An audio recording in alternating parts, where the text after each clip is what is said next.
So the Social Security Fairness Act has passed the Senate. The total vote was 73 to 27.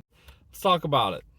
Rand Paul did come out and say this was irresponsible with Social Security insolvency coming and no solutions for that yet, that this would further that insolvency.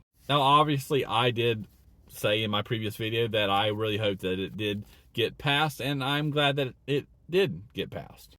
This bill is going to repeal the windfall elimination provision and also the government pension offset that is currently law.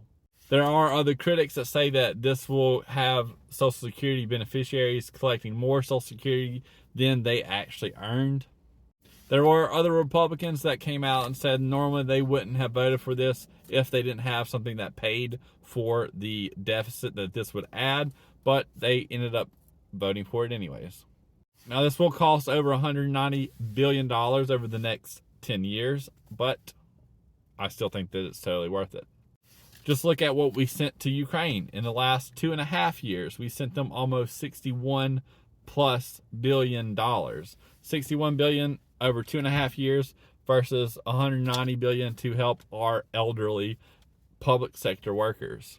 I think if we can afford billions of dollars in foreign aid, we should be able to afford to pay our senior citizens to be able to retire in a timely fashion, especially when many of these public sector workers have paid in to Social Security over their entire life.